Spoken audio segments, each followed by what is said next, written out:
What's going on, guys? Dillon here from DeJesus Custom Footwear, and welcome back to yet another video. Today it's going to be a little bit of a different video. Usually you might be joining us for a full tutorial on something in the custom sneaker world, or just watching us for a full custom walkthrough on something we might be working on. But today's a little bit unique because we have something highly anticipated and highly requested from our fans here on YouTube that you guys have wanted us to release for quite a while. We're going to be releasing our first Airbrush textured stencil pack. And so we're going to be releasing 6 different textures for you guys. As you can see, these are roughly 5x5 or so the perfect size no matter what kind of shoe you're going to be working on. And there's a lot of different variations and a lot of different textures that are really going to help go a long way in creating those really unique fitting backgrounds for whatever your theme may be. And I really can't stress enough how much this is something I wish I had when I first started out. I didn't really even airbrush shoes for the first 3 to 4 years or so, let alone have these cool textured stencils to use. But these are something that, in my opinion, just really help take that overall theme to the next level. And if you're familiar with our art style at all, you'll notice that these exact stencils are ones that you've seen us use on countless pairs here on YouTube, or maybe you've checked out some of our other work on Instagram.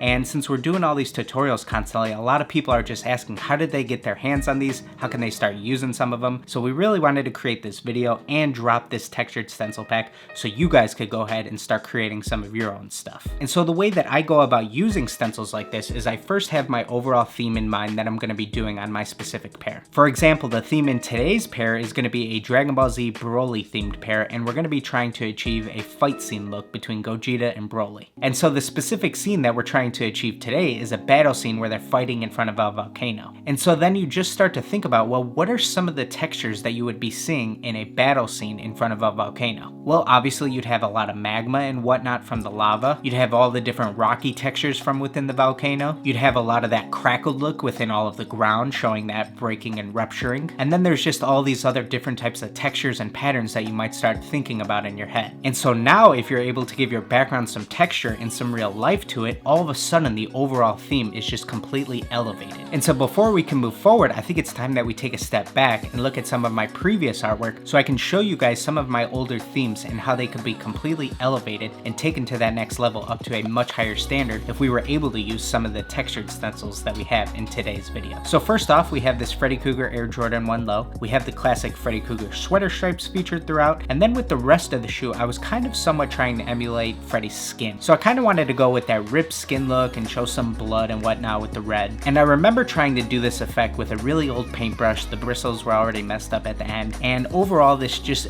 doesn't help sell the theme in my opinion. But now if we fast forward a little bit to a more recent Freddy Krueger theme, here you can see I was much more able to achieve that dark grungy look. The sweater even has a little bit of an older feel to it, and that skin texture looks a million times better by using some of these airbrush stencils. If you start to become really good at this, I think an overall goal of yours should be to try to capture a texture enough through your artistry that people almost think they could rub their finger across the shoe and they're gonna feel that texture that they're seeing. And so when looking at this pair, I want that skin texture to come through strong enough that just like Freddy's skin, you wouldn't want to just go up and touch it. So now if we take a look at another old pair, we have this Statue of Liberty Jordan 1. And so we have that mint color donning the entire upper, and then I was trying to achieve a somewhat of a patinaed look. I did that same exact effect that I talked about earlier on my early Freddy pair, where I just took an old paintbrush that already had some messed up bristles and tried achieving this patina look, but it doesn't come through the same way that it would if you had some of these textured stencils. And so now after taking a look at this, I don't have a new pair to show to you, but I am going to take a note that it's time to do a new Statue of Liberty pair soon.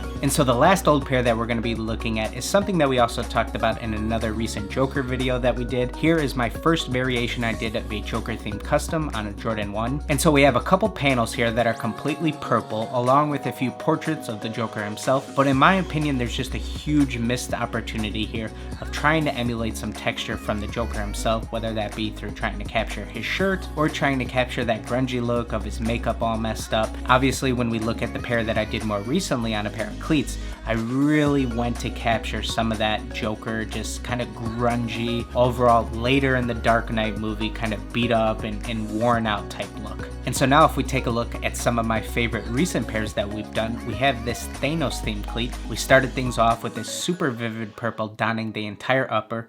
It works super well with this gold sole plate. And then from there, I knew that ultimately we wanted to do a cartoon portrait of Thanos himself on one of the cleats. And then on the other cleat, we wanted to go ahead and just capture his hand with all of those infinity stones. But before that, this purple by itself wasn't going to be enough in my opinion. So we had to give this background some real character and life. And so you'll see I just used a lot of these stencils in some different hues that are really near purple, whether it be a lighter purple, a darker blue, or some pinks, just colors that are really close to that purple. It just gave these so much more life in my opinion. Same thing that you'll see with this Venom pair of cleats here. All blue upper, but the background just has so much more character when you start placing elements like this in the background. And then another pair that garnered a lot of attention from you guys was this PUBG inspired pair of cleats where we tried to emulate the cover screen from the game itself. And so we have the main character walking from an explosion with the sky in the background and the ground near the bottom of the cleat, and we just used some of these textures to just really bring this artwork to life. And so now after being at this for so many years, I have hundreds of stencils, but these ones that we're going to be releasing in this texture stencil pack are by far my favorite ones. These are my go-tos, and quite frankly, if you've watched any of our other videos, these are going to be the ones that you guys are going to recognize. So by now, you guys are probably wishing that I would stop talking and you could start seeing these in action. So we already have our gradient laid out on this pair from light to dark, yellow to orange to red to a really deep dark red, almost black type look. And so now you're probably wondering, how do you actually go about picking out some colors to use for these stencils? And one of the first things that I like to do on all of my pairs is just take the main color that you used for the overall theme, which in this case is red, and then you can either create a lighter or darker variation of that red itself by mixing in some white or mixing in some black, and then just start filling out some of the overall space with that lighter or darker color. Here you'll see I started things off with this darker red and this really cool different size cell shaped stencil. Now since we're working with some volcano scenery that I mentioned way earlier in the video, I want to create a magma look with one of our stencils. And the first color that popped into my mind to do that was a lighter orange, so I just took my main orange that I used to create the gradient, mixed in a few drops of white, and then you'll see me starting to place this all over too. Now one quick little tip just to keep your stencils in really good shape and to get a lot of use out of them is just after each use, just quickly dab them with a rag or something that you have nearby. And then so as far as using the rest of the stencils, we're going to be following the same exact principles that we just talked about of using hues that are already within your design. We have this gradient laid out of yellow to orange to red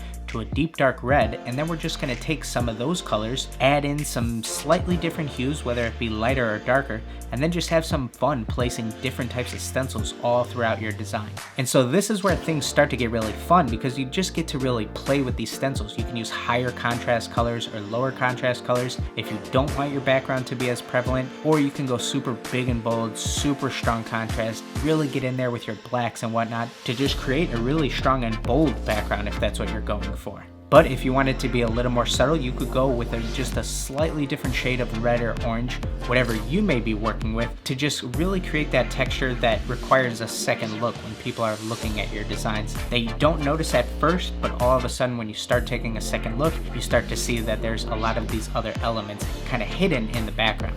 And so now before we're ready to dive into some of our character work, these are what a typical pair looks like before us, right before we get to that step. So you'll see that I have a ton of different elements going on. I used 6 different stencils, 6 different colors, along with the 4 colors that were already laid out in the gradient. And in my opinion, there's just so much life and character already within this design before we even get into any of that character work. And so now is typically the time where we would show you guys, our fellow toothpick gang, some of the black line work that we would be doing on one of these characters.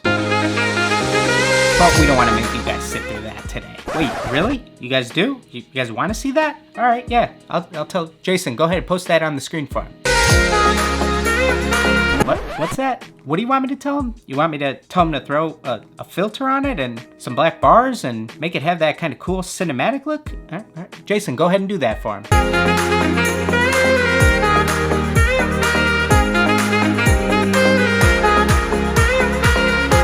Oh, after that, you guys want to see how they came out too? All right, yeah, we can do that. We'll show you how they came out after we're done.